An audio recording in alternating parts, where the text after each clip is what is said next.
Okay.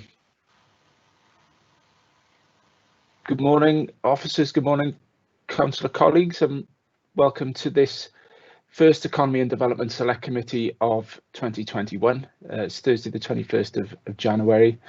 And can you believe it's been almost a year since we met in person in County Hall? It was the 30th of January last year that we did our budget scrutiny round, and that was the last time we met in person, unfortunately. Due to the pandemic, we've had to be flexible and agile and adapt to our new circumstances, and it seems to be the norm now. I know we've been in this situation for sort of 10, 11 months. I know many members will be itching to get back to County Hall, and hopefully in the latter part of the spring or early summer we might be able to achieve that. So we've got a number of items on our agenda this morning. Just in terms of housekeeping rules, obviously if you can keep your microphones off and cameras off until you are brought in, whether that's for introductions or for questions.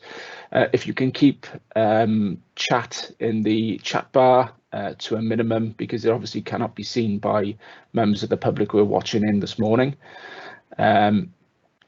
And if you raise your hand to come in for a question, I'll bring you in, but if you can lower your hand then to ensure we don't have any legacy hands, which will aid the questioning. So if I'll go into item number 1, which is apologies for absence. Do you have any apologies, Hazel? We have one, Chair, from Councillor Davis, and okay. I think we'll pass on Councillor Dovies because we know he's not very well. Yeah, I think that's a good suggestion. Item number 2 then is declarations of interest. If anyone has any declarations at this stage, if they can inform me, and then obviously complete the relevant pro forma and return that back to Democratic Services. No, if there's nothing. Okay. Item number 3 then is the public open forum. We don't have any members of the public this morning to use that opportunity. So item number 4 then is the budget monitoring item. So it's the scrutiny of the budget monitoring capital and revenue position. We've got a number of officers with us this morning. I know we've got Francis O'Brien is our chief officer, is on the meeting, and we've got Jonathan Davis and Dave Loader as well, who are going to cover this item. I don't think we've got Councillor Murphy on at the moment. He's obviously the cabinet member responsible for the budget. If he does join the meeting, obviously we can direct any policy questions to him on the budget, but obviously we've got officers here to deal with the technical questions. So Jonathan, are you going to do the sort of introductions on this? I will, Chair, thank you. Yeah, thank you, Chair. And yes, I know Councillor Murphy's got an external engagement at the same time, and I know he was hoping to come in at some point. But, yeah, I'll just run you through the headline figures in the month 7 report, and I know Dave Loader will probably want to come in after me to cover off some of the issues maybe more pertinent to this committee. But just as at a kind of headline level, I think you know, I'm not going to run through the detail that you've probably all have already seen, which were part of the cabinet papers earlier this month. But I think it's important to give some context to the overall position. So on the revenue account, we were looking at an overall forecast deficit at month 7 of 6.43 million at month 7. And this was, it's important to split this out. So we split this out in terms of what's related to directly applicable to COVID-19 impact and the authorities' response to that. And also we've split out the kind of non-COVID-19 impact as well. So in terms of that 6.43 million. The majority of that, around 5.91 million, was purely due to the associated costs, the extra costs, and income losses from responding to the pandemic. Since the report's been written, that's reduced down to 4.13 million, and will reduce further as we get support from Welsh Government and the Hardship Fund.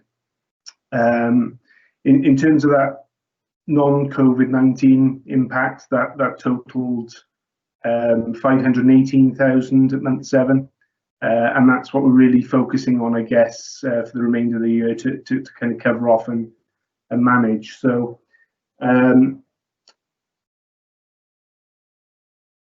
if I just go back to the COVID-19 impact for a second, as I said, that relates to kind of a worst case scenario, in so much that the figure we were forecasting didn't take into account any further income from Welsh Government.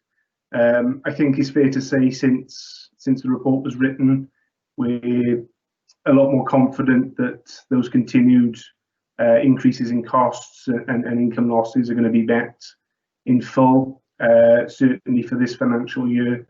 So there's been strong indications from Welsh Government that they're going to give that support. And as an authority, we're still making those strong representations that those costs and income losses need to be reimbursed. So as I said, the current focus is therefore on the non-COVID-19 element, and we're looking to manage this through cost reductions and taking steps to curtail some non-essential expenditure, I guess.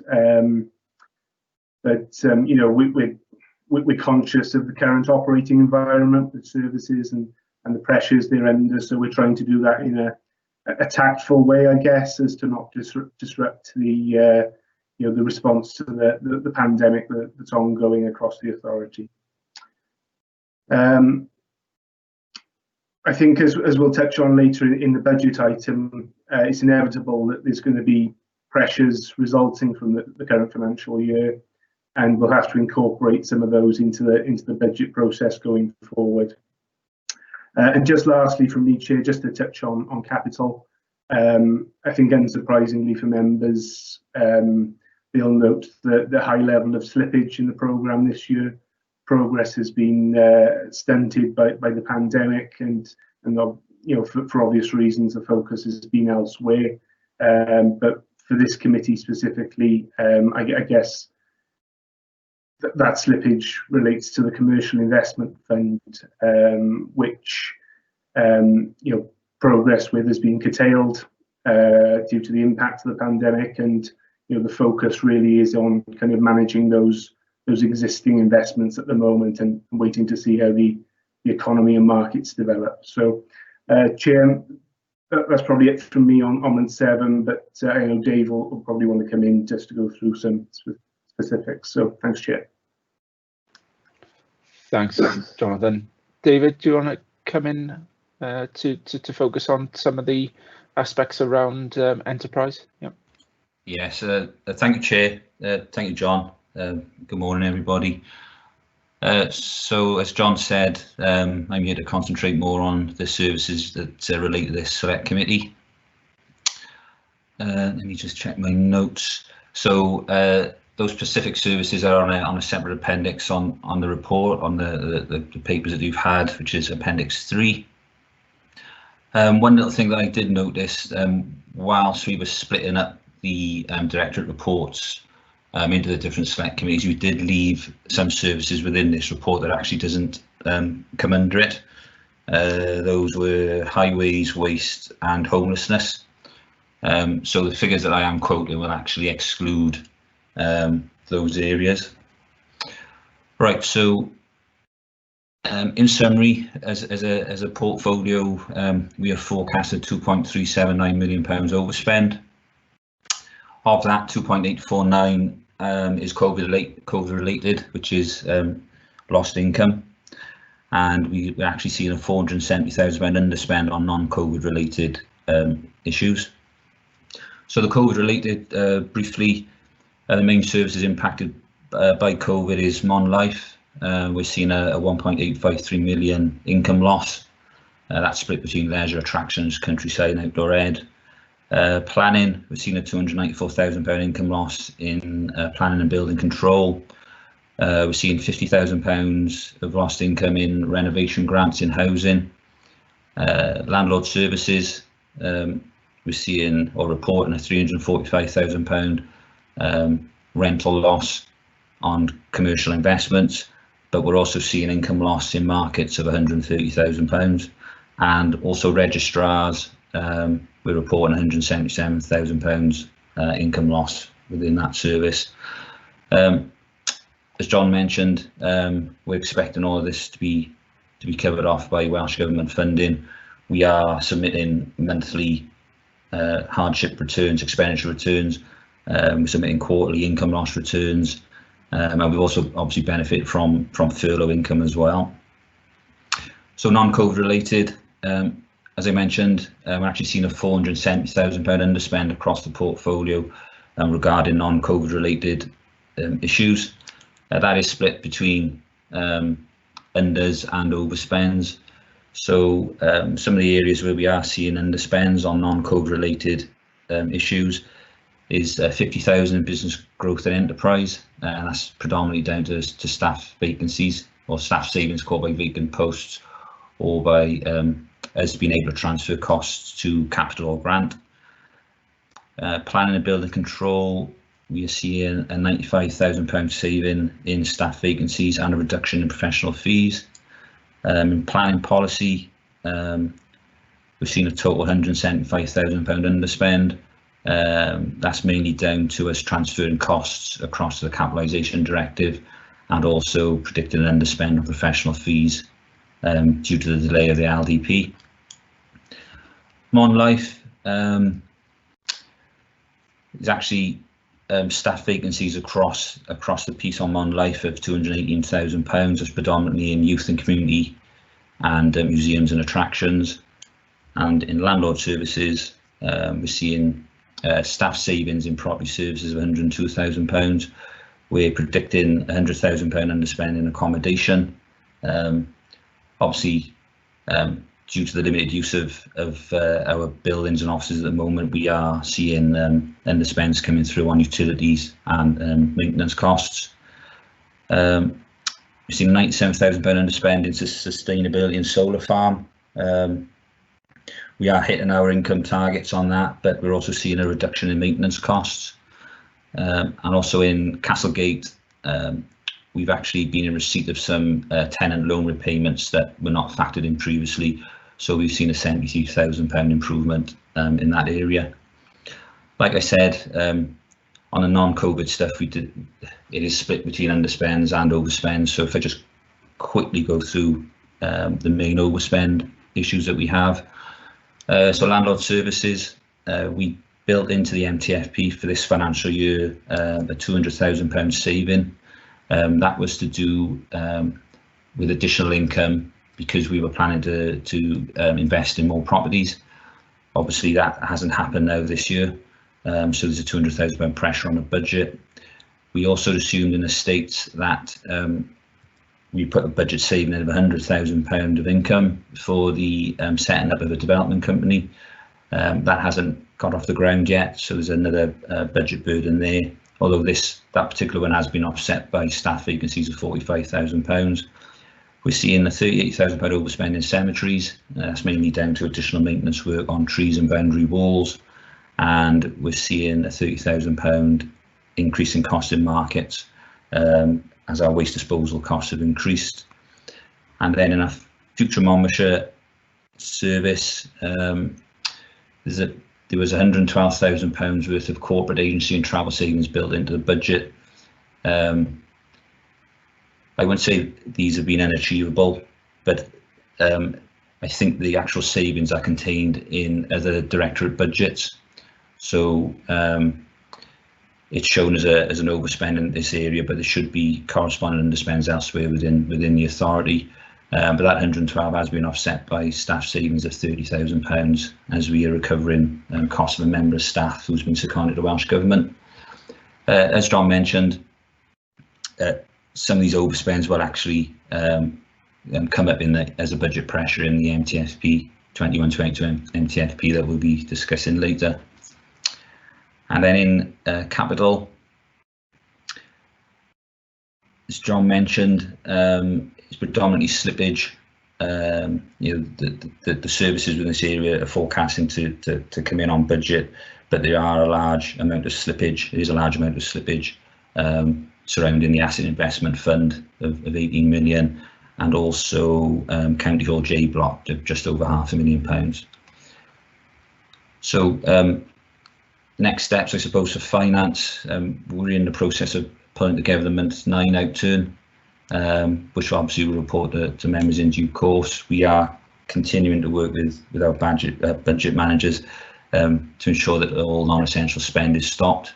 That's obviously to help the overall authority overspend, and also we are actively working with managers to ensure that all COVID-related costs or loss of income is correctly identified and correctly claimed from Welsh Government.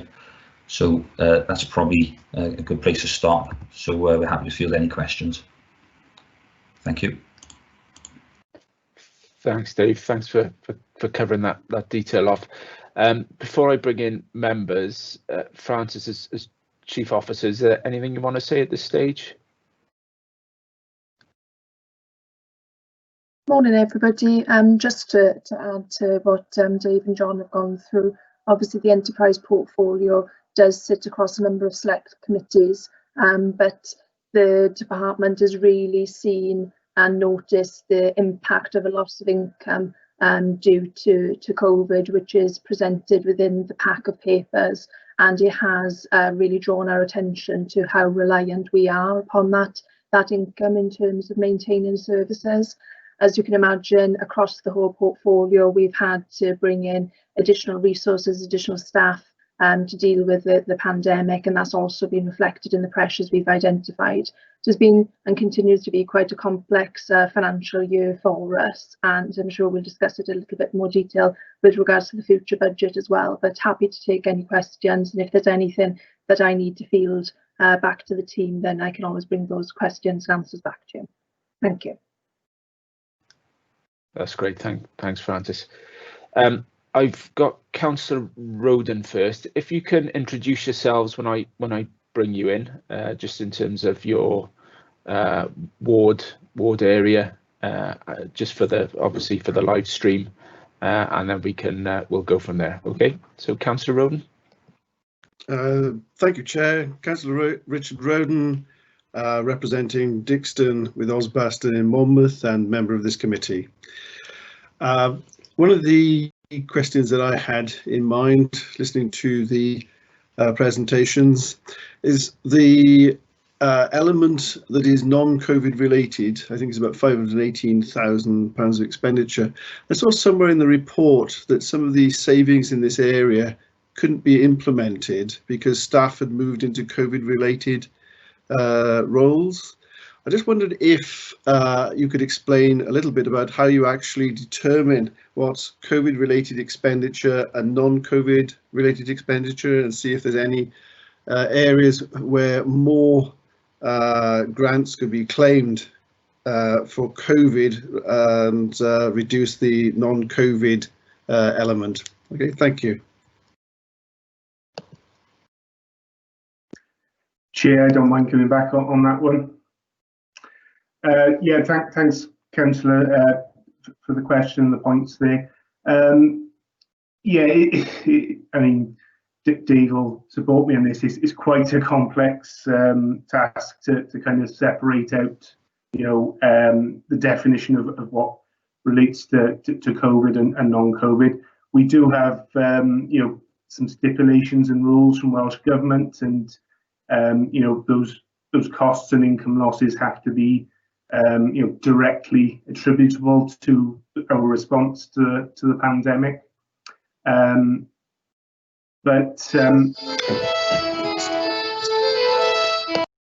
I think, as you rightly pointed out, Councillor, there are those kind of indirect impacts as well, and one of those, as we touch on in the report, is the ability of the services to achieve the savings that they were budgeted to make during the financial year. So where staff and resources have been diverted to the front line to support the response, they obviously haven't been able to focus on achieving those savings.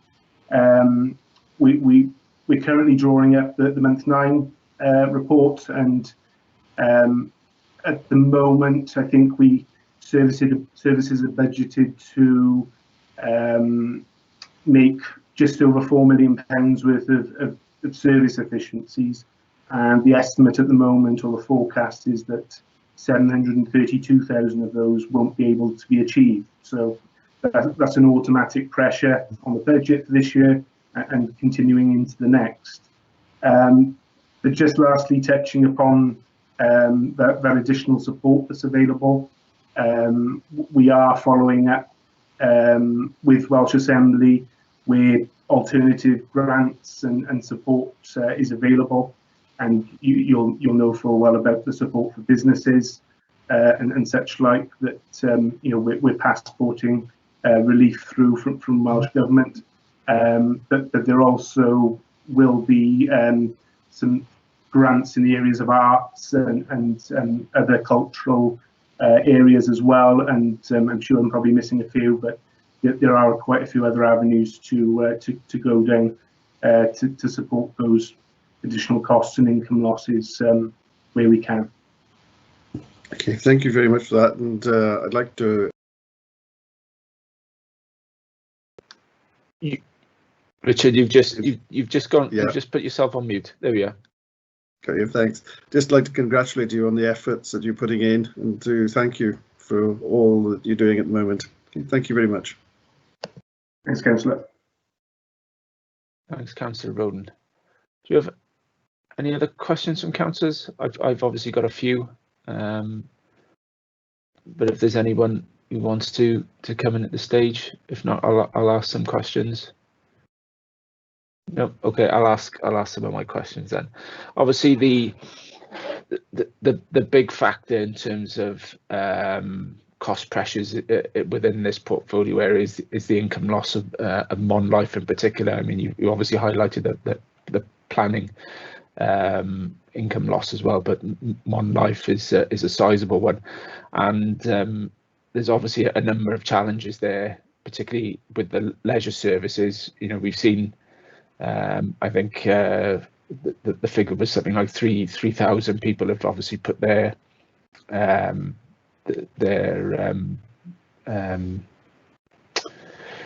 what's the word? I can't think of the word now. Their annual subscription on hold, but whether that's been done by themselves or that's been done by the authority during the various lockdowns.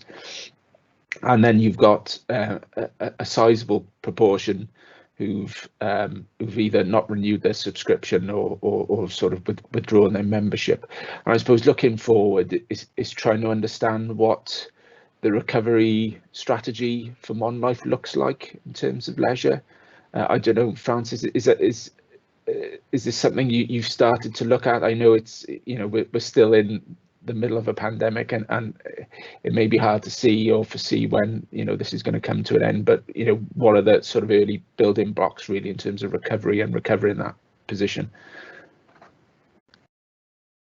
Thank you, Chair. So one of the things that Mon-Life are working on and have looked at is the relaunch when they can reopen, and obviously then the branding and marketing around that when they relaunch, so that they have got a strong product that they're able to launch and rebrand. So that's already ready for when they are able to reopen. I think one of the difficulties is the continual opening and closing. It's sometimes easier to know that you're going to be closed and know that when you can open, you can reopen with confidence. And in my dialogue with Ian Saunders, who's the Chief Officer that oversees Mon-Life, we can see that the impacts of COVID on people's health and well-being, the long term, that people will need to return to and will need these services. That people can see the impacts of long COVID as an example, the rehabilitation that's required, the long-term impacts that it can have on people. We need to be there to be able to provide those services for people to be able to become fit and well again. So there's no doubt that leisure services will play a fundamental part in that recovery, whether that's from a mental health or physical health perspective. They will have a role. So, I think it's fair to say that they're confident that they will rebound. It's just the period that the recovery will take. Some people are saying that it's going to take 2 years, and it might be that there will be a lengthy recovery plan to get those services back up to where they were previously. Thanks, Francis. And that was primarily my focus in terms of rehab and reablement and any social prescribing, due to potentially mental health challenges. Have we had any initial discussions, I suppose, through colleagues in social care with the health board?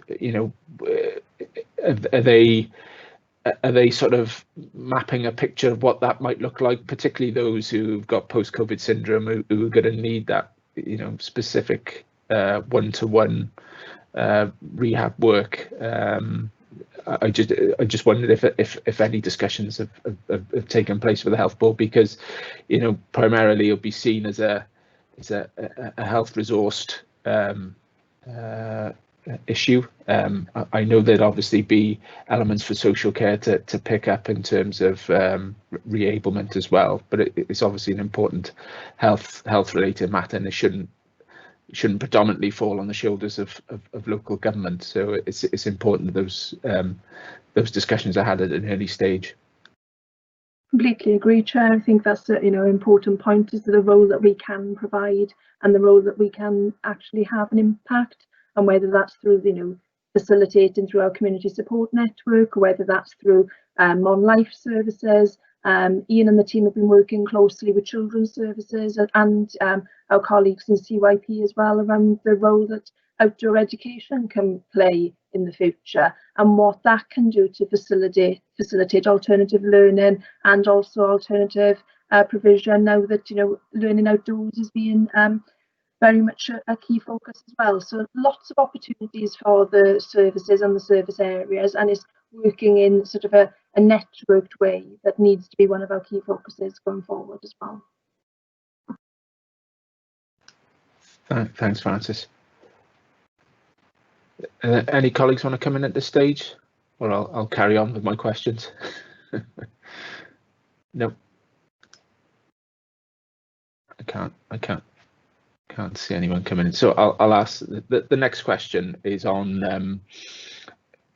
the sort of commercial investment portfolio, and obviously it seems as though Castlegate we're managing well. The tenancy there is still relatively high. There's obviously some concern about the obviously the various lockdowns on retail and hospitality, and obviously focusing on the Newport leisure park there. Do we know at this stage? I mean, obviously Cineworld was one of the big anchor companies there. Have we had further discussions with Cineworld in terms of what their long-term prospect is of reopening? Are they foreseeing that is going to continue on that site? And just any further detail really in terms of in terms of rental relief, or are those businesses there, are they continuing to pay rent, maybe at a reduced cost because they're getting government support? So if you could flesh out that, perhaps Dave, if you could flesh out that, it'd be appreciated. Yeah, thank you, Chair. Obviously, the officer who deals with that, Deborah Howells, isn't on the call, unfortunately, because she'd probably be able to give a far better answer than I.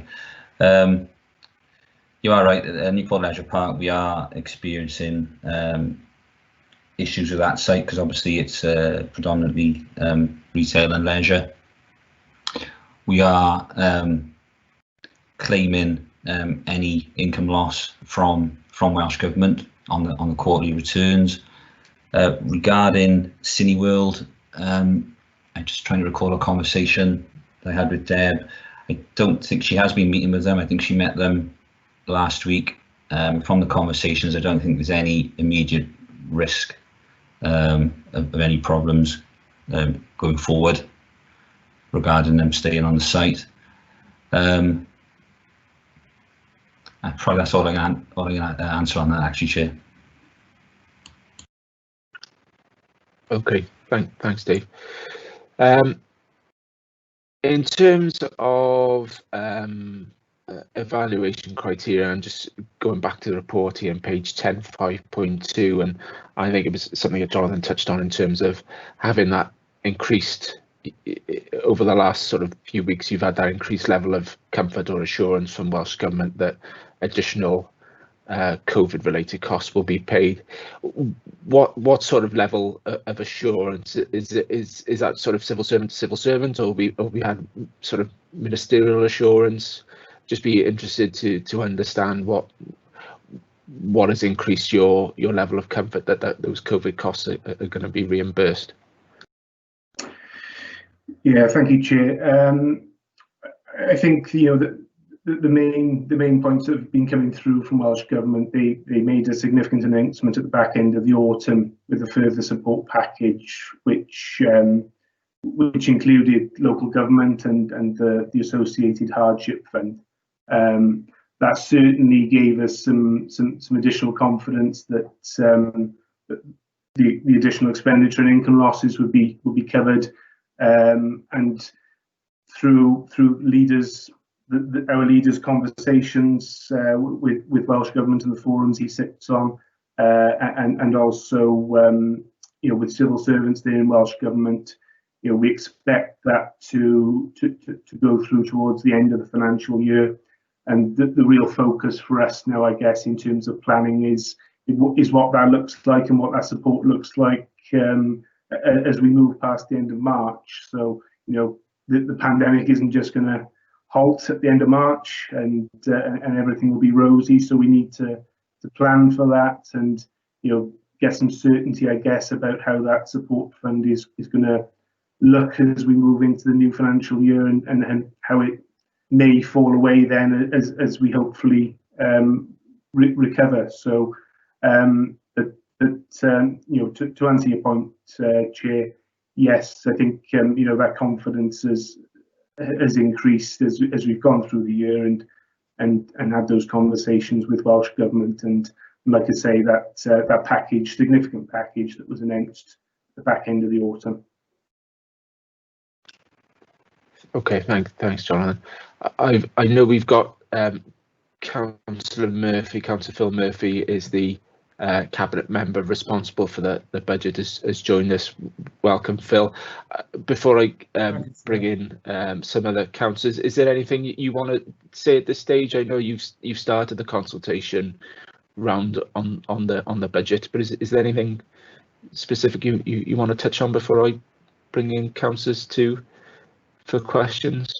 You don't have to. I can bring you in at the end. It's entirely up to you. Not just at the moment. Yeah. Unfortunately, the way the consultations have gone, I've got to dip in and out of this meeting. I've got to make contributions to other ones. So if I disappear, that's why I've gone. I've gone to do another one. So I'll leave you in the capable hands of the officers. They're going to pass on to me any comments that members make, so I'm fully appraised of the position that people think they're in. So as I say, I'll stay with you as long as I can, but if I disappear, that's why.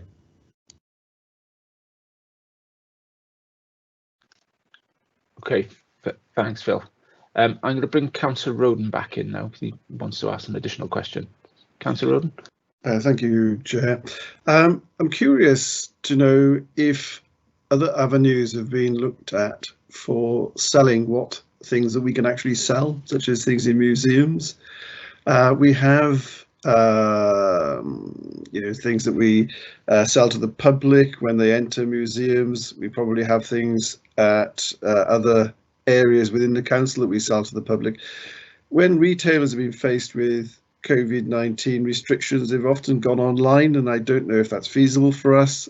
Has it being considered, thought about, or anything like that? Are there any other avenues that we have where we can actually make some money? Thanks a lot.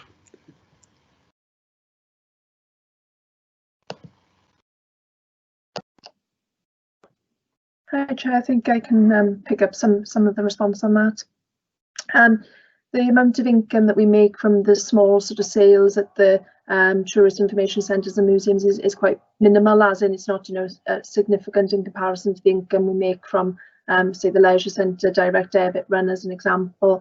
So the cost of actually setting up an online or click and collect service for those sorts of things hasn't necessarily been seen as being feasible. With regards to the artefacts within the museums, that is a process that the team have been continuing to do during lockdown and COVID. So they are continuing to review the artefacts that we've got and going through a process whereby they identify whether they need to be retained, whether they need to be disposed of. So they're not at the stage where items are being sold yet, but we're going through that process. You can imagine, I think there's tens of thousands of artefacts across the museums and in storage. It's quite a task, but the team are working on that.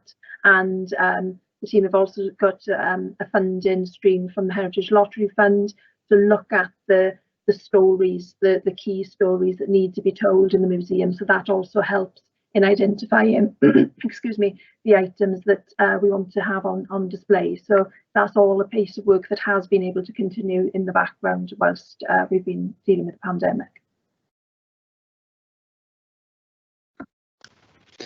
Many thanks. Do you want to go back to? Oh, you're happy with that, Richard? Yeah. Thanks a lot. Yes. I've got another question in terms of those non-COVID budget pressures that were highlighted. I think we at this stage, I think it's around 518k. Going back to the report, page 93.18. It says important to note the majority of savings identified during this year to assist in the sort of budget recovery process have been identified, and obviously some of the additional pressures highlighted are going to be recurring pressures. I don't know whether officers, whether you're able to sort of identify some of those savings within this portfolio area that have been identified, because I think, as Jonathan said, that there's going to be areas that just are not going to fulfil their commitment to reducing the budget this year, which is just a roll on then to next year's budget. So can you give us a flavour of some of those one-off savings that have been made within this portfolio area?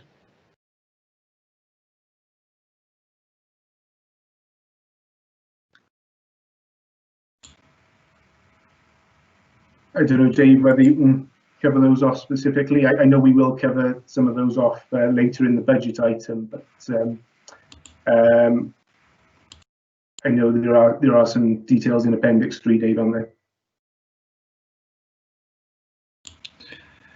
Yeah, thank you, Chair. Thank you, John. I was just jumping back to my notes. So specific savings in this year that's helping to offset those overspends within this select committee. We have got a lot of vacant posts within the services. Managers are choosing to freeze those posts because they are aware that as an authority we need to close this gap. So they're making a conscious effort to not fill those posts. Other areas we're seeing savings with a delay for the LDP.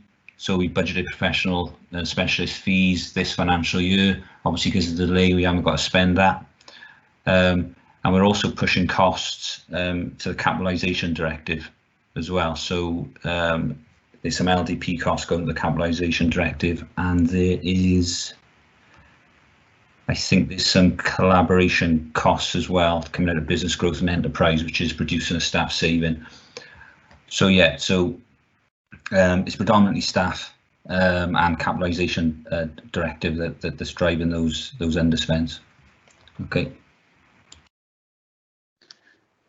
Thanks, Dave.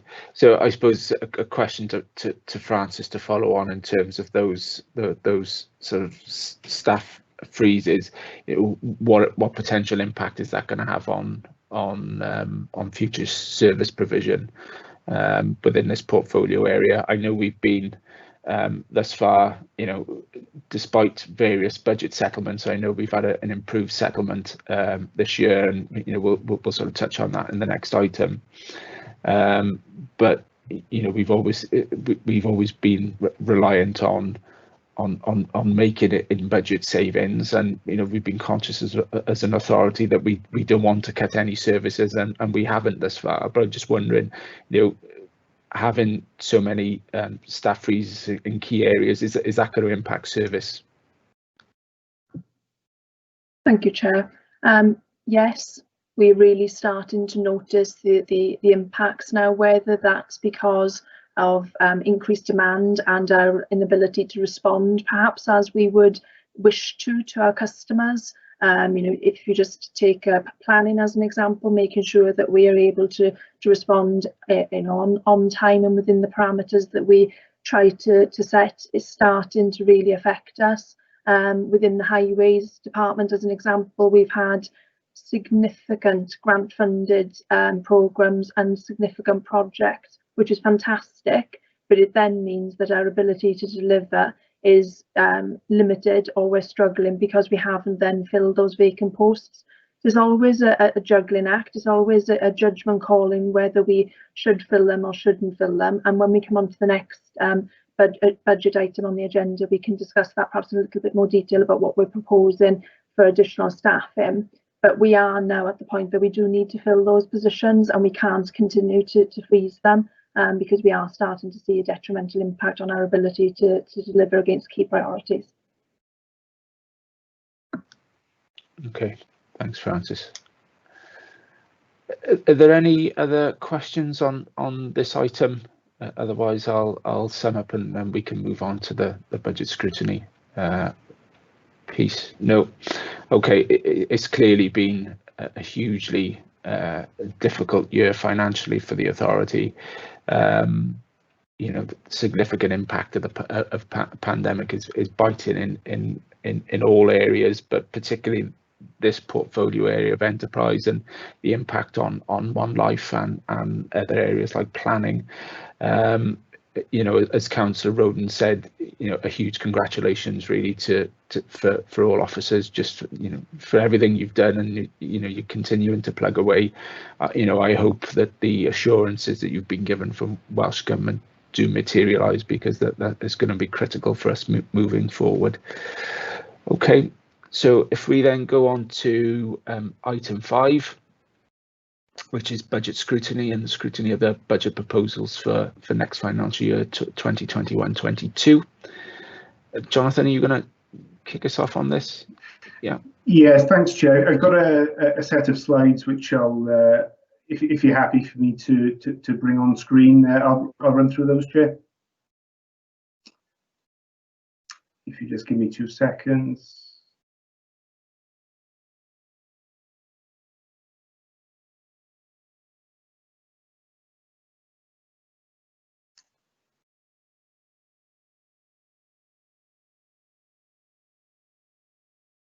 Can I just check, Chair, that everyone can see those? Yeah, I can see those slides. Okay, great. And apologies first off, Chair, I didn't introduce myself at the start of the previous item. That was remiss of me. So I'm Jonathan Davis, and currently Acting Assistant Head of Finance for the authority. I guess first off, a thank you really for the opportunity to present these draft budget proposals today. This slide deck is going to cover off the main issues contained within those budget proposals, and as was presented to Cabinet yesterday. and you know, this follows a similar pack which is being used for the public consultation, which runs from now until the 17th of February. So as I said, this is going to give some high-level overview, I guess, of the draft budget proposals that have been brought together. And you know, I think not all of this will be relevant to this committee, but I think it gives a useful oversight into how the overall draft budget has been brought together. I mean, just reflecting on what we're currently going through and some of those things that you'll have just heard about from the month 7 item, it's been a highly unusual year in terms of bringing together a budget for 2021-22. We've had, back in February 2020, a significant flooding response, which was necessary, and then we went straight into, obviously, the pandemic outbreak in March, and all of that has put significant pressures on the council's finances, and you know, you have heard about some of those from what we've talked through. So the budget strategy has been probably markedly different to prior years. We've needed to recognise the importance of the ongoing pressures on services, on staff, on our residents, and the circumstances that everyone's having to deal with. And you know, staff have been diverted to respond to the pandemic, and I think it's obviously unfair to make significant demands on them to make large-scale service efficiencies.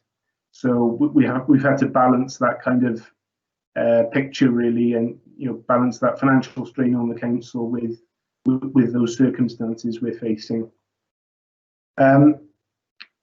So as the slides show, we've managed to save £22 million over the last 4 years through various savings programs, but the demands on the authority are unrelenting, really. They you know, there's significant demand-led pressures, and we're introducing 10.1 million of those pressures into the draft budget proposals, and a lot of those, as we'll have seen, were recurring pressures from the current financial year, where we haven't been able to make those savings, and you know, those pressures that are coming on stream. So alongside that, we've had, as you'll have seen, well documented, an above average funding settlement from Welsh Government, which is pretty unheard of for Monmouthshire. So it's welcome news, and it goes some way to alleviating some of those pressures that we've been talking about. But as we'll come on to later in the slides, you know, we are still the worst funded authority in Wales per head, and you know, that does have a significant impact on our ability to continuing to maintain and sustain services. But I guess finally on this, you know,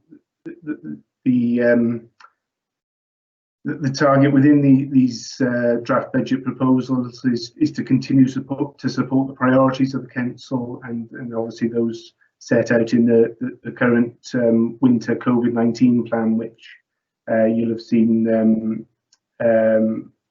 documented over the last couple of months.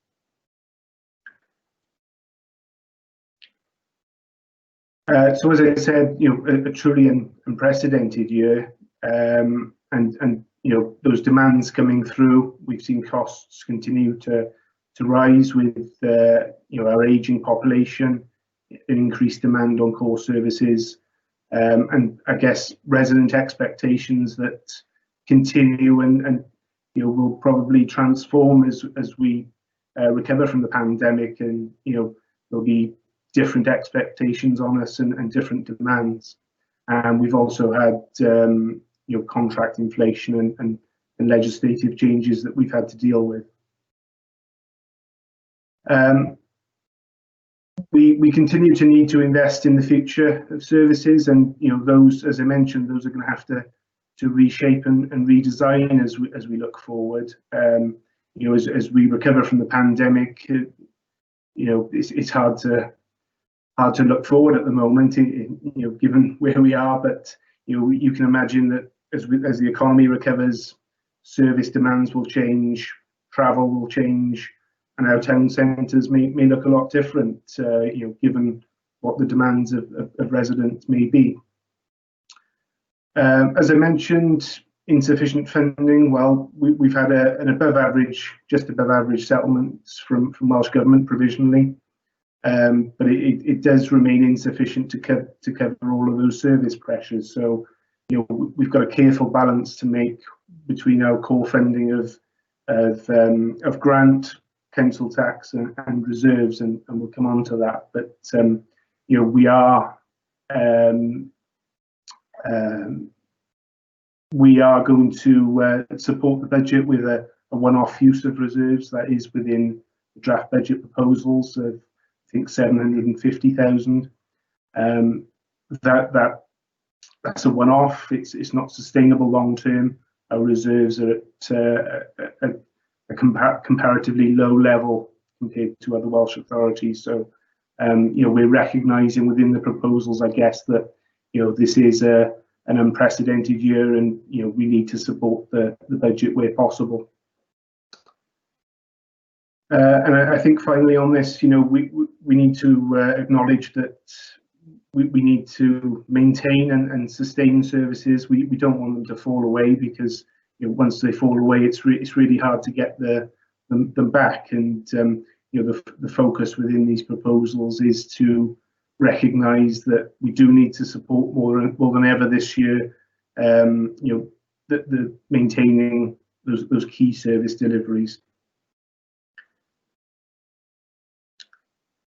So, as I mentioned, you know, a careful balance having to be made in terms of the funding of the budget, and you know, one of those avenues available is council tax, and as part of the balance, you know, and something that Cabinet has presided over, there is a proposed 4.95% increase in council tax, and you know, as it says, we are limited in our alternative options. So we've got a grant from Welsh Assembly, we have council tax, and we have our reserve funding. And those comparatively low levels of reserve funding that we do have, you know, limit our options in terms of council tax funding. I think it's important that we acknowledge, you know, the pressure that some households are on, more so than ever, you know, during this pandemic, and you know, mitigation to this proposed rise is going to be key in the form of the council tax reduction scheme and those discounts available for those residents in certain circumstances. So a 4.95% increase in council tax proposed would have an increase of £1.31 increase per week. That's on an average Band D property. This is for Monmouthshire only, and that would exclude any police and community council precept impact.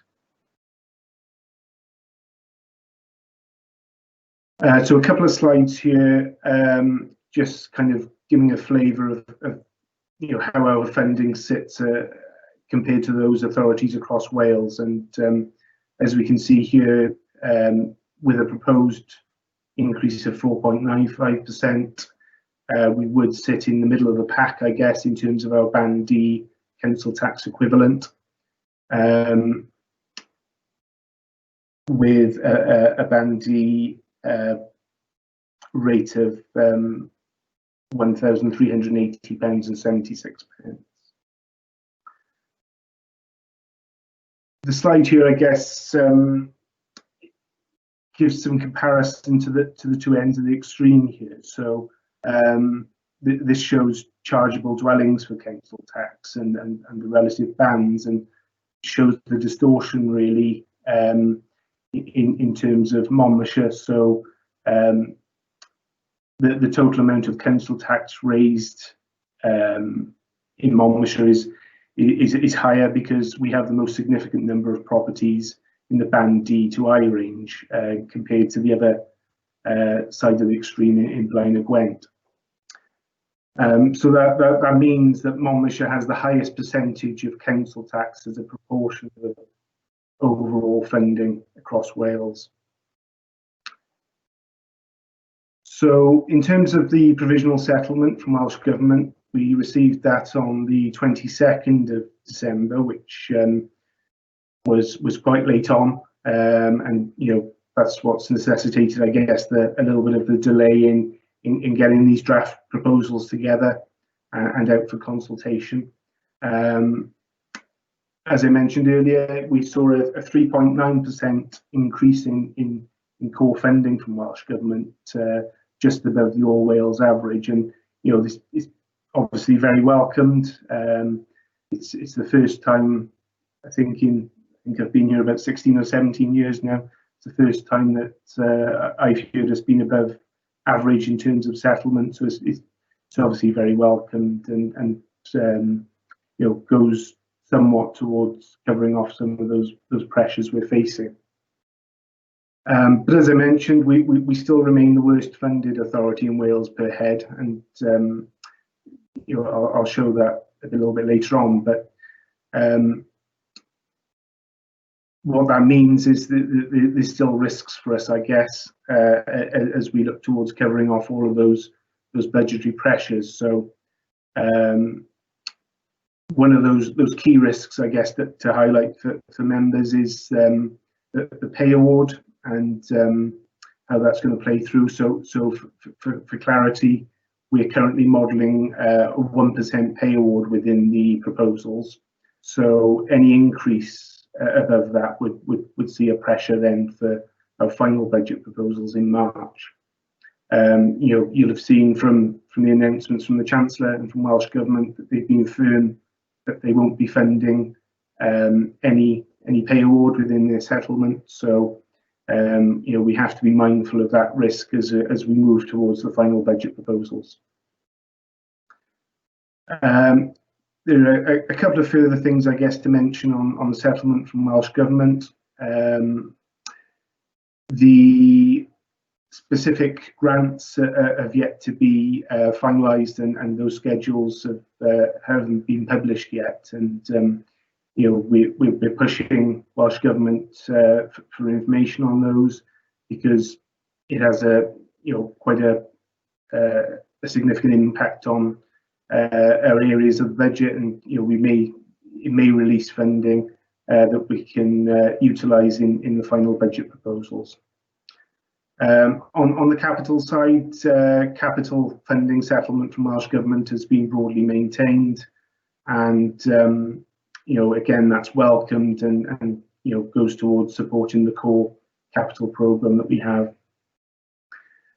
I mentioned as part of the month 7 piece earlier around COVID funding and how that will work its way through past this year end, and I know the leaders having conversations on the various forums and committees he sets to get some clarity on that and how that plays through in terms of what the support will continue to look like.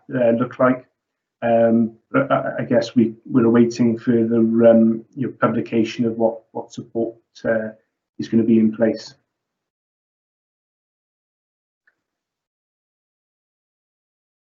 So I mentioned that funding per head from Welsh Government is below average for Monmouthshire, and you can see that in that slide there, if it's a little bit small, we're right on the right-hand side, and well below the average funding per head of population for Wales.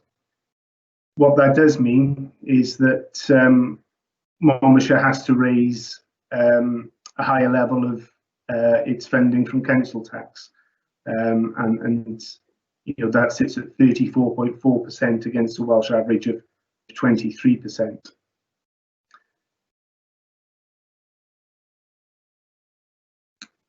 So this slide here is one we've put together just to show that taking both the Welsh Government settlement and council tax together, that Monmouthshire per head still falls well below the Welsh average. So that shows that we have a limited ability to meet those pressures, those service demands from residents coming through.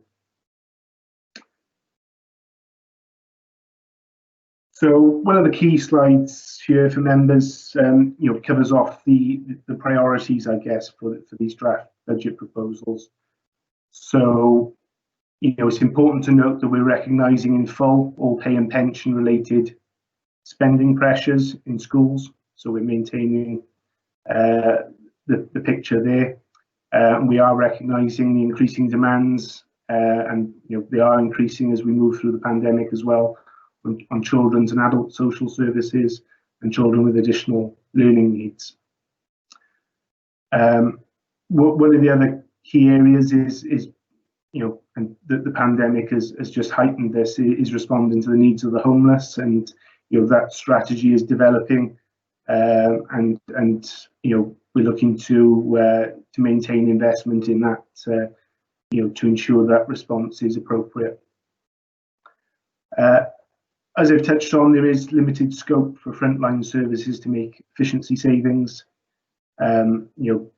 Staff have been diverted to the pandemic response, and as I've said, it would be unfair to put those additional pressures on them at such a time. In terms of fees and charges, we've looked to limit those increases as much as possible. We don't want to further impact residents where possible in terms of fees and charge increases. There's a little bit more detail on those as we go through the pack. And finally, we're looking to, as I've said, maintain all local services and sustain those services that we've got in place. So just a little bit of background, I guess, in terms of how the budget developed. We started this budget process back in, I guess, May 2020 with a projected gap of 5.3 million for the 21-22 financial year. So we've been able to accommodate the pressures coming through of £10.1 million, and we've also included proposed savings of £3.7 million. But what we have been able to accommodate as well is those revised budget assumptions and funding assumptions from Welsh Government, which have allowed incorporation of those pressures. I won't go into detail on this slide, but Chair, you'll have had this pack sent to you, and it can be distributed to members to look through in detail themselves. But it just shows how we progressed, I guess, from where we started this year's budget in terms of the gap. But I think the important figure to note here is towards the bottom in terms of the council fund contribution, and that's a contribution, a one-off contribution from reserves, which is supporting the draft budget. There's a few slides coming up which I won't talk through in detail, but they cover off a general overview, I guess, of the general funding of council services, how that's split out. So as I said, you'll have this pack to have a look through in detail yourself and at your own leisure. But in terms of this, we're showing here that 80% of the budget effectively goes towards children and young people, social care and health, and enterprise, including Mon Life, with the other 20% going towards those smaller, legislative, regulatory services. As I said, there's a few slides here, 2 to 3, I think, which are here to kind of aid the understanding of the service areas, and I'll probably just skip through these and focus on the pressures that we've been talking through. So, as I said, there are significant pressures coming through, 10.07 million in total, and these are, for varying reasons, demand increases on services, inflationary pressures, and also legislative changes. I think it's important to note here that we've gone through a challenge process on these. We haven't just accepted the pressures coming forwards from services. Many of these have gone through quite a bit of scrutiny, and we've pushed back on and challenged on a lot of these. But there's an acceptance that we need to have some balance, I guess, more so than ever this year in accommodating some of these pressures. When we are responding to the pandemic and continuing to respond. So in terms of those key areas, and as I say, some of these won't be relevant to this committee, but it just gives you a flavour, I guess, of some of those significant pressures that are coming through. Children with additional learning needs is a pressure there of 1.47 million. In children's services, looked after children, there's a pressure there in terms of the numbers of looked after children coming through and the service demand that creates of 1.46 million. Recycling and waste, there's significant pressures coming through there, but also, as you'll see in a little bit later, some significant savings as well. So an overall package there, which is a net pressure. And also passenger transport units, varying pressures there in terms of catchment changes, contract handbacks, staffing costs.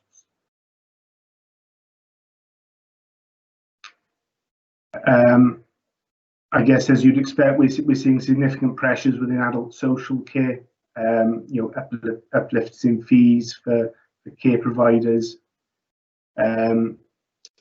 And as I mentioned, one of the key pressures coming through in terms of the homelessness provision, and the revised policy position from Welsh Government that we have to increase our response to this area and do all that we can to help the homeless and to provide suitable accommodation and help where possible. I mentioned the pressure within the model relating to the pay award, and as I said, we've budgeted for a 1% pay award. And I think it's important to note here that, as I mentioned earlier, central government and Welsh Government have come out and said there will be a pay freeze. But it's important to note that the administration and the decision-making body for those pay awards is devolved within Wales. So for teachers, that decision is devolved to the relevant body, and also the local government employers have that responsibility. So this is one of the key risk areas, as I mentioned, and we need to be mindful that this could change now in the run-up to the final proposals in March. We mentioned earlier about indirect consequences of the pandemic, and we've had income shortfalls of incorporated year of 777,000. And there's a little bit more detail on those, I think, in the next few slides. And just finally, in terms of corporate costs, we've got those unavoidable, I guess, pressures where external bodies have proposed an increase in their precepts and levies. And we've also got increased insurance premiums for varying reasons, alongside pension strain costs. As I said, there is a package of savings coming through, and these will look probably a lot different to what members may have been familiar with in the past. Much smaller figures coming through this year in the current climate. And you know, these are in 4 key areas, I guess. So the savings which have resulted from decisions already taken. We've got Mountain House School, which is closed, and that's brought forward savings to the budget. Flexible use of capital receipts. So Dave would have mentioned earlier around what we term capitalisation directive, and that allows us to capitalise or fund from capital receipts those service reform costs where we're transforming services. I think it's important to note that, you know, the use of capital receipts is a one-off use. Once it's gone, it's gone. So you know, that isn't going to be sustainable in the medium term in the budget, but it's something that we feel is necessary more so than ever this year, just to support the budget and I guess get us through a situation which is putting a huge strain on the authority's resources. I've mentioned that we've increased some fees and charges, and you know, there's been some small, relatively small increases compared to previous years, and we've also had some additional grant funding indicated from Welsh Government, mainly in the area of adult social care, which has helped towards the bottom line. So, as I mentioned, there's a list of savings there which have gone to making up that total. Mountain House School closure, 1.258 million. The use of capital receipts to fund service reform of 1 million. And as I touched upon earlier, a related saving in recycling and waste from the overall service changes there. And as I said, in terms of fees and charges, of the overall increase in fees and charges of 415,000, it's important to note that 252,000 of that is from recoupment income from additional learning needs. So when you take that out of the picture, it's a moderate increase in fees and charges relating to the size of the budget we have. And I think I've already touched upon the increase in grant income from Welsh Government, and there are some targeted accommodation and mileage savings, which I think you would probably expect at the moment as as mileage has been reduced across the authority, and accommodation is currently unused and reduced in places.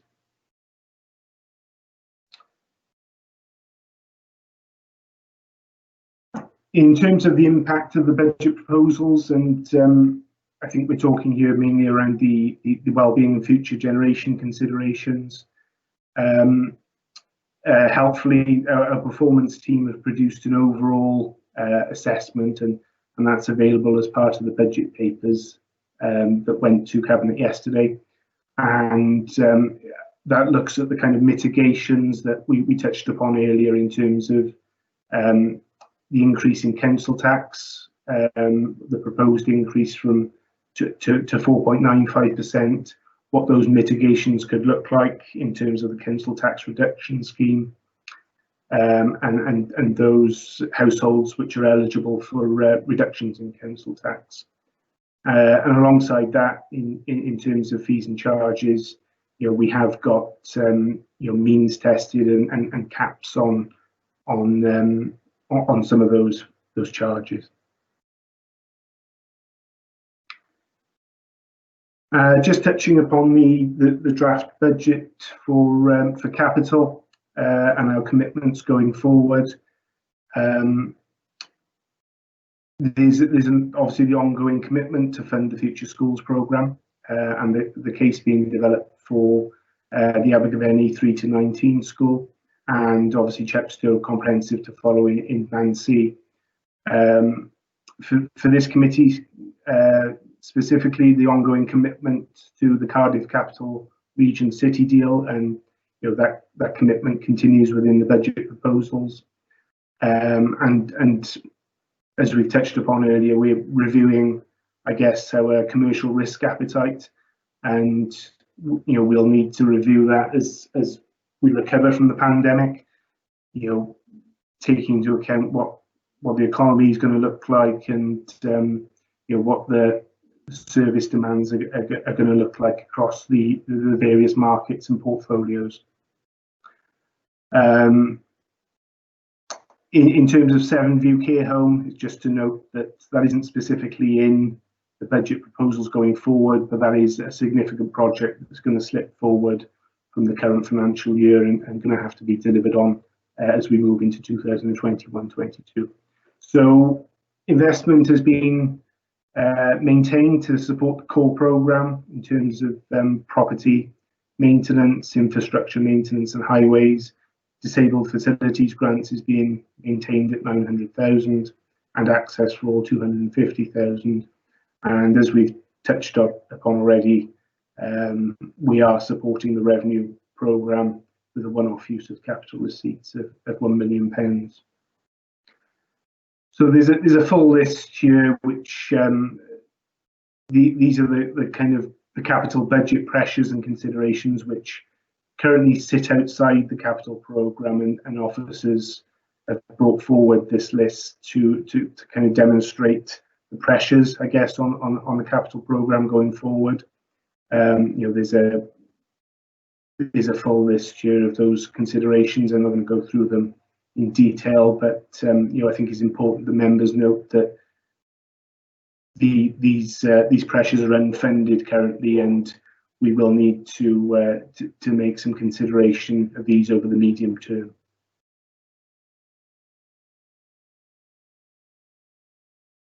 So finally, coming into the last couple of slides, the key risks and uncertainty around the draft budget proposals. And I've mentioned a lot of these already, but I think it's important to note this year we've got more risks and uncertainties than ever.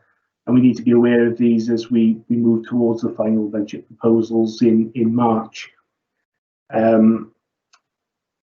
So we've talked about the impact on the pandemic, the economy in our communities, and we've talked about how that support funding from Welsh Government for COVID-related losses is going to look as we move past the end of the financial year.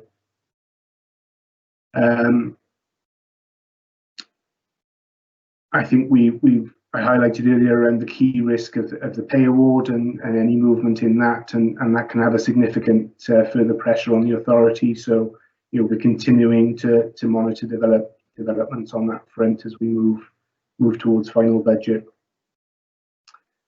And then finally, obviously, we've talked about supporting the draft budget this year with a one-off use of the council fund, and it's important to note, compared to all of the other authorities across Wales, we have a comparatively low set of reserve balances, and that isn't a sustainable approach to take over the medium term.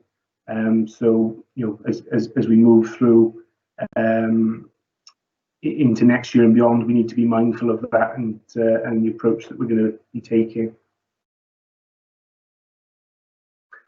So looking ahead over that medium term, public finances are being impacted. The Chancellor was only able to make a one-year spending review, so we haven't got that clarification at the present time to look beyond 21-22. So we will need to develop those proposals as we get more information, and as Welsh Government and Central Government provide more information and projections for us. So what that does introduce is significant challenges and uncertainties in setting the budget beyond next year. And we also have a local government election as well, and the challenges and outcomes that will bring as well. So just to round off here, in terms of timescales, so the budget proposals, they went to Cabinet yesterday on the 20th of January, and a 4-week period of public consultation will end on the 17th of February 2021.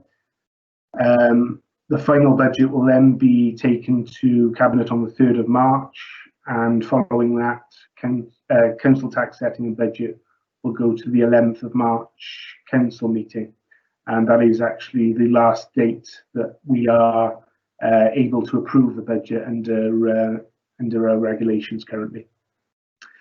So, Chair, I think that covers off the overall draft budget proposals. There are some further slides, 3 to 4 slides, which cover off those pressures and savings, which are more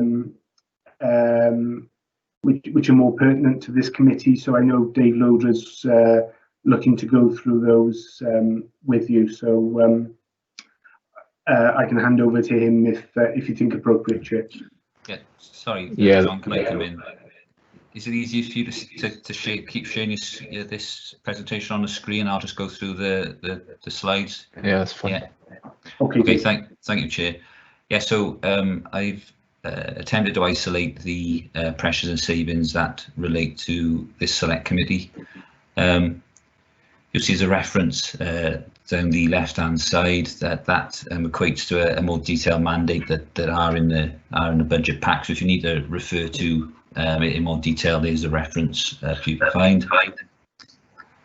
So total pressures within the E&D portfolio is 1.166 million. So sorry. Oh, I think it was Jonathan. It's fine. He's gone on mute now. Yeah, there's a bit of feedback. There was just a little bit of feedback. Yeah. Yeah.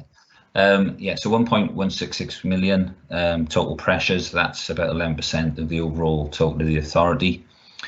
As you can see in enterprise, we have £370,000 worth of pressures that can be split between a £21,000 rates increase in car parks. There's a planning pressure of 200,000 that we'd already mentioned in month 7 outturn, and there's also a pressure in there for additional staff resource. This doesn't necessarily sit all within E&D. This is more of a these posts could sit over a number of areas. There's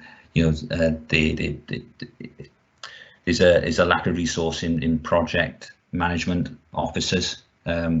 We are currently seeing large elements of grant funding coming through to the authority for regeneration, etc. And we've identified that there's a shortage of staff to be able to take advantage and to build on those projects.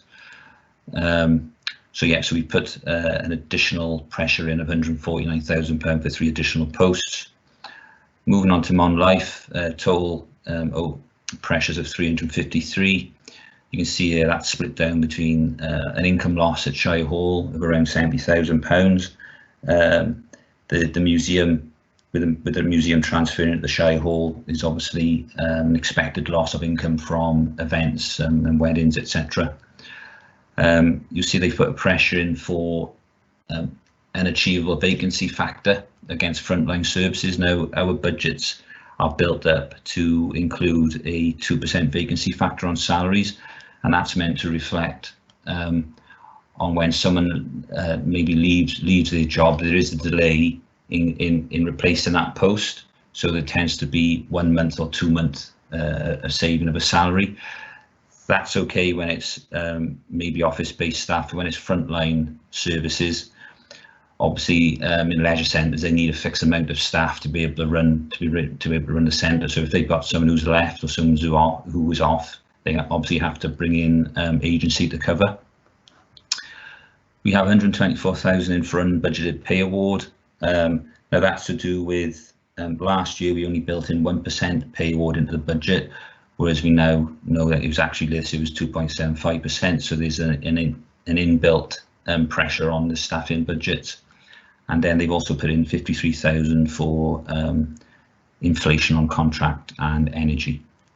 So next slide, please, John. Thank you. In resources, total pressures of 443,000. Those top two, you'll see we mentioned them at month 7 being the £100,000 non-achievable income from the creation of a development company, and also the £200,000 non-achievable income from investing in further investment properties. I think they feel at the current environment those won't be achievable next year, so they put a pressure in for them. I've also got an income pressure on cemeteries. Our income over the last couple of years has been below budget, and we're forecasting that will continue into next financial year. And the last one is £112,000 on mileage and agency. Again, that was mentioned at in month 7 outturn report, but there are mitigating savings when we go into savings that help actually offset that. So next slide, please. Right, so savings, £330,000 worth of savings, and that's 10% of the overall authority total.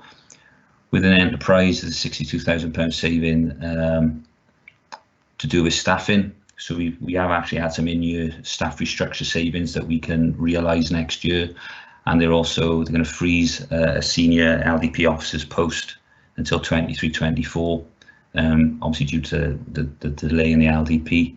So that gives us a total of 62. Mon-Life, £103,000 savings in total. There's a removal of a events coordinator post of £29,000. That post is vacant anyway, so that's just a straight removal of the post from the structure. There's £20,000 for introducing car parking charge at the Caldecott Castle, and there's £54,000 for increase in discretionary fees and charges. Then in resources, we've got a total saving of £165,000. There's a £50,000 from property accommodation savings. As at month 7, we highlighted that we were expecting an underspend on property accommodation. That's partly due to the closure of offices this year, but obviously with the way the pandemic has changed the way we're working, we are anticipating that we will be able to release £50,000 worth of accommodation savings next year. Mileage savings, again, mileage claims have dropped considerably because officers aren't travelling to meetings, etc. this year. We are planning that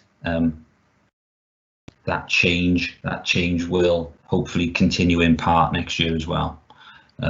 So we'll be using Teams a lot more rather than driving to meetings, etc. So we should release £71,000 worth of mileage throughout the authority. And then within Future Mon as well, there's a £44,000 staff saving, which relates to that staff secondment saving that I mentioned at month 7. That secondment is until the year after next, I think. So we're releasing that saving into the budget process for this 1 year. Next slide. Thank you, John. So I just mentioned about the fees and charges. £64,000 across the enterprise directorate, but of that, 54,000 relates to E&D services, and that's 52 leisure and 2,000 attractions. There's a detailed breakdown of the fees attached to the mandate. And I think the last slide is capital. I think there's only one on capital, and that's the continued investment in the Capital Region City deal of 185. Okay, I think that's the end. Thank you. Thank you, Dave. Thanks, Jonathan, for taking us both through those slides. Again, before I open it up to questions, and we have got the raise hand function now in the chat bar. Francis, is there anything you want to say as Chief Officer before we go into questions? Thank you, Chair. The only thing to add really is that obviously this links through to some of the conversations we had with regards to the previous item and the previous agenda item, You will see that within the detail that Dave just went through there, we are looking at a significant number of pressures within the service areas, but we're hoping that that will put us on a stronger footing going forward and deal with some of the recurrent pressures that we've discussed historically at Economic and Development Select, and some of those areas will be things that are familiar to you in terms of ongoing pressure areas that we're trying to address and resolve in this budget. Thank you, Chair. Thanks, Francis. I was going to kick off questions, and actually I was going to ask Councillor Murphy a sort of a policy related question, but unfortunately he's had to leave to go to another meeting. So I'm going to direct it to you, Francis. And I understand that there potentially may be a limit to what you can say on this because it is sort of a policy related question. But as a cadre of senior officers, you would have had the discussion. Given the discussion on the last agenda item about staff post freezes and the significance on service delivery, and that clearly is biting. We're seeing additional pressures next year in terms of further freezes within One Life, as well as the additional cost pressures relating to salary increases.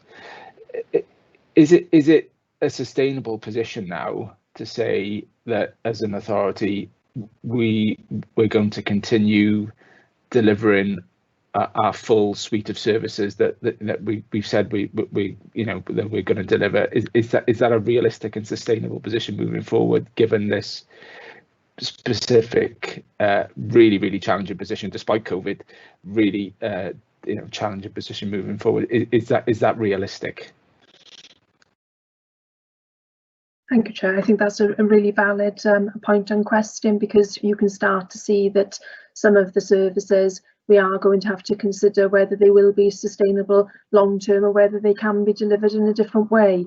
And I think that's something over the medium-term financial plan and strategy over the next 3 to 5 years, we will need to continue to review them. I think we've been very fortunate that we haven't been in a situation whereby we've had to significantly close or change any services that we deliver to date, which is fantastic, but it is something that we have to continually look at and prioritise, I guess, in terms of above and beyond our statutory functions and responsibilities. What services are there that are still non-statutory that we would look to adapt and change? And those are very difficult decisions and considerations to make, of course.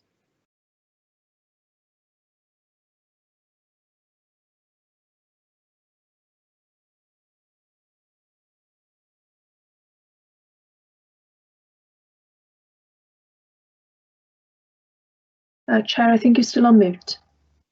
Paul, are you on mute? Sorry, I can't hear you. Sorry, my fault. Sorry. I was just going to ask a question before I bring Richard in, because he's raised his hand in the chat function. Was one of the cost pressures that there hasn't been budgeted for, and that was One Life investment considerations.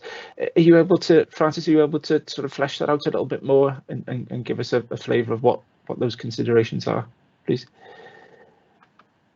I haven't got any significant detail on that, Chair, but some of the things that I think the team are considering is whether they postpone some of those investments for the immediate future, whilst we understand what the recovery situation is on the back of COVID.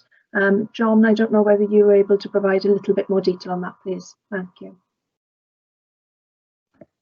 Yeah, thanks, Francis. I think actually the slide we were looking at for that was in relation to the capital commitments going forward, and those pressures and investments sitting outside of the current budget. So there's a list of I guess potential investments for the Mon Life area that they would be looking to make over the medium term, and that list is available as part of the pack of papers that went to Cabinet and is obviously linked on our agenda today. So I think rather than go through them in detail, Chair, and bring those up, just our points point you in the direction of where they are for members to have a look at.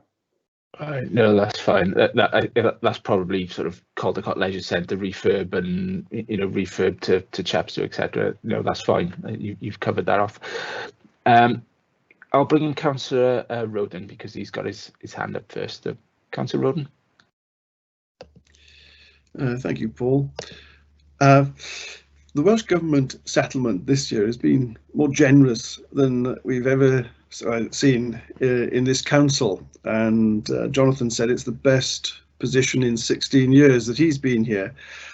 Why has this happened this year? Have we done something different? Has the algorithm been altered? Do we understand enough about the system? And I wonder how other councils actually approach putting data into the system to get the best out of it. Are there any lessons for us to learn? Thank you. Yeah, I can come back on that, Chair, if that's okay. Yes, so the settlement itself is made up of quite a complex calculation around a lot of factors, as you say, Councillor, and there's a lot of things playing into that, and some of them have higher impacts than others. But I think a couple of those indicators where we've benefited this time around is on population. So we've seen an increase there comparatively across Wales, and what that does mean, and it plays through in terms of impacting how much of that settlement is directed towards us. So that's one area where we've significantly benefited, and I'll try and keep the next one fairly straightforward. But there's also an indicator in terms of what's called equalization of resources. So it looks at the ability of authorities to raise their funding from council tax, and applies a ratio then, or a factor to adjust for that across Welsh authorities. And it's a very, very difficult one to explain, and Welsh Government are doing some work at the moment to make that indicator a lot clearer for authorities as we move forward. But that's been a significant factor this time around. The reasons behind that are probably very statistical, and we don't understand the full picture of that as yet. But that's certainly the two areas that we've benefited from this time around. Does our input actually impact on the amount that we get? If we put a different input in, would it be possible to get are there certain areas that we can actually look to change input to actually generate further funding? I will just bring up some notes that I had, if you bear with me. System is a little bit slow today, unfortunately. So the inputs, Councillor, are pretty much set on a statutory level. So the returns we make in terms of those statistical returns to Welsh Government go towards producing that data for them to input into their model. So we don't have the ability to, like you say, to change those. There's statutory controls over those, but there's a varying amount of inputs that go in. So pupil numbers, population estimates, which don't actually come from us, benefits data, and obviously the demands on our services and populations that we give information back on. So all of that goes into the kind of mix and comes out the other side. But I suppose to directly answer your question, we've got very limited scope to change or influence those factors. It's very much reliant on those statutory indicators that we have to report back. Okay, thank you very much for your assistance on that. Thanks, Councillor Roden. Any other councillors want to raise questions? No. I'll raise another question then for officers, and I suppose it's in relation to the medium-term financial plan, and I suppose the sort of deficit recovery strategy over the next 2 to 3 years. What sort of thinking has been discussed around that? And I know I'm conscious. I think Jonathan set out on one slide about 6 or 7 bullet points of uncertainties, both related to UK government, Welsh government, and elsewhere, that obviously that lay outside of our jurisdiction to influence. But what is that? I suppose we're trying to understand what those expectations are over the next 2 to 3 years in terms of recovery beyond this budget. Yeah, thanks, Chair. And it's I think as I touched upon in the slides earlier, it's a very difficult picture in terms of the medium term to really play through. And I think we're continuing to focus on those areas that we can control at the moment, and look to influence Welsh government to give more clarity to us on the position going forward. But I think when we have a 1-year settlement, effectively, it gives us very limited scope to plan past the end of 2021-22. But I guess going back to your point, Chair, what we'd always look to do is as we've said in the pack, maintain and sustain services. And Francis mentioned earlier that we don't want services to fall away. And a lot of these services are going to transform and develop as we recover from the pandemic. I mean, I touched on some of those areas around how the town centres may look, how residents' travel may look over the medium term, working from home, and the impacts that may have on accommodation. So there's all of those factors playing in, and we've got various working groups set up behind the scenes to look at those things. But I think the key point, Chair, is really putting that pressure at a political level back on Welsh government for clarity and that longer term settlement, I guess, in terms of how our funding may play through. Thanks, Jonathan. You said again during your presentation, the use of the council fund and capital receipts and reserves is in a sustainable position longer term. Has the 151 officer raised any specific concerns? Is there any formal sort of notification? Are they?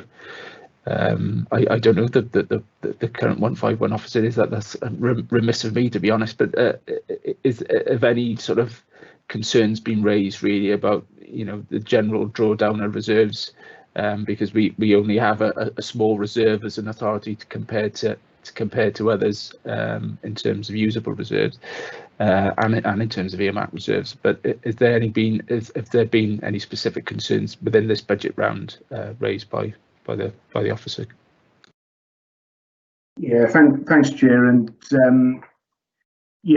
Peter Davis, our acting Section 151 officer, has obviously had to take that into consideration as we've developed these proposals. And you quite rightly say that a lot of those reserves and council fund balances are limited. They're one-off in nature. Where we have benefited was from the 2019-20 outturn position. We were able to bolster the council fund by, I think, £1.8 million. what that did was give us some flexibility to deal with the pressures coming on stream in the current financial year, both COVID and non-COVID. But I think it's important to note that even though that was increased by £1.8 million, it still brought us to kind of a middling level on that council fund reserve compared to across the Welsh authorities. So it certainly didn't mean that we were, our levels were back to a more sustainable footing. So as we move through this, I think I noted that we're proposing to use 750,000 from that council fund. That is very much a one-off use. It's when we say it's not sustainable to maintain that.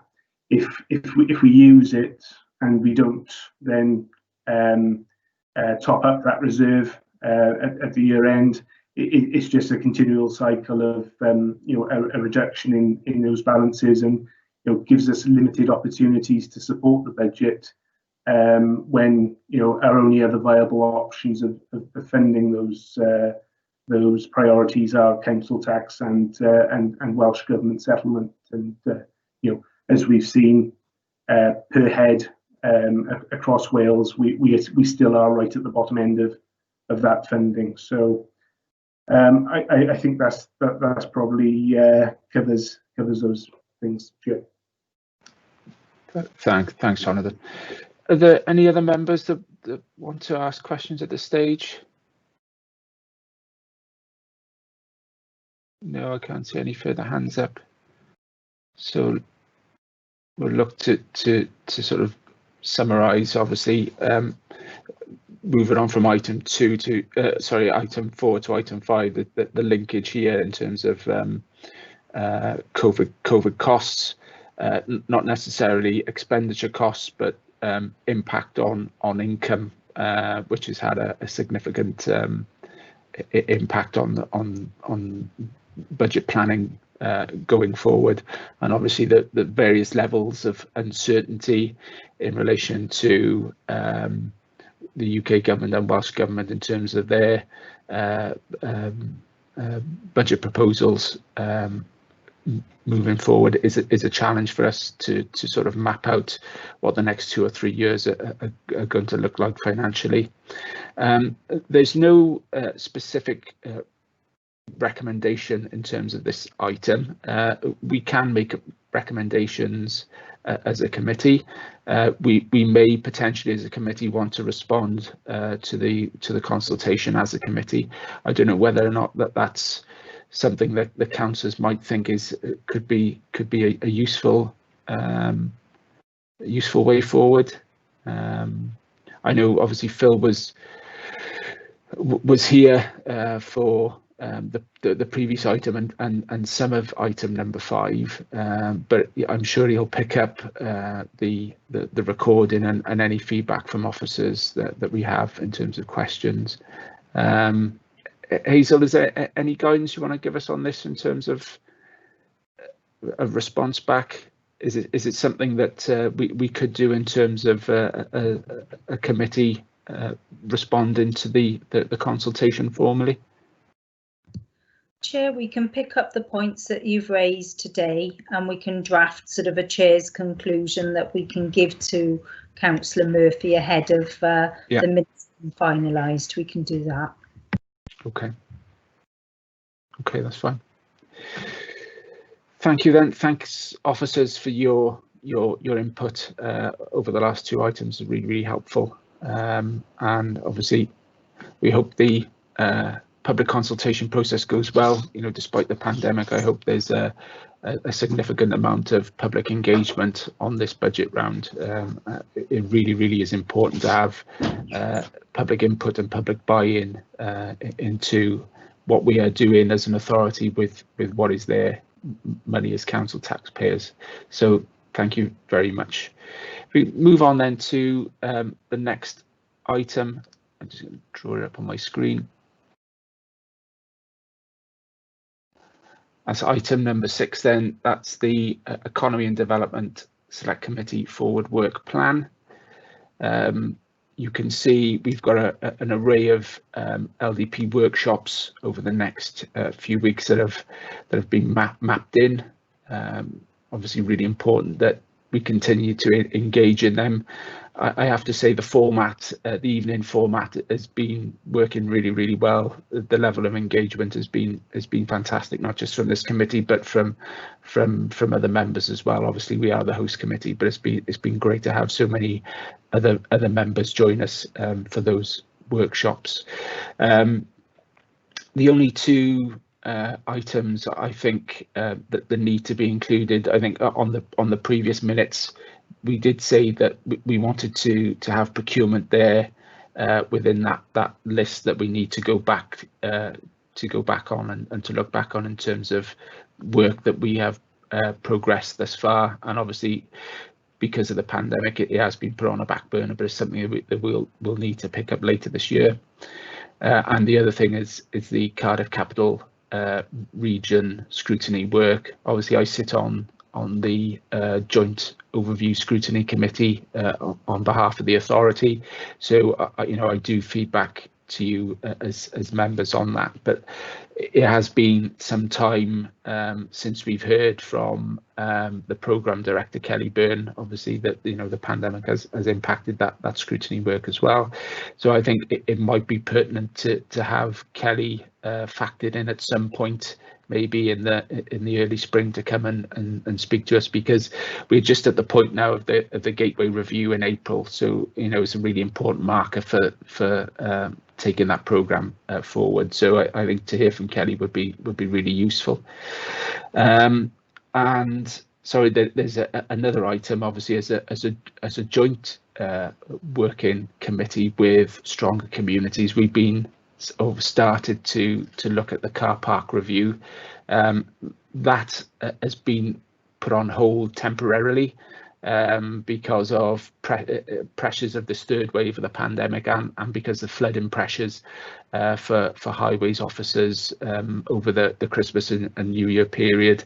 So we've had to put that on hold for a few weeks, but I'm sure there's something that we will come back to in the spring. We'll revisit it and see what capacity exists within the council to take that forward. It really is an important matter, particularly looking forward to COVID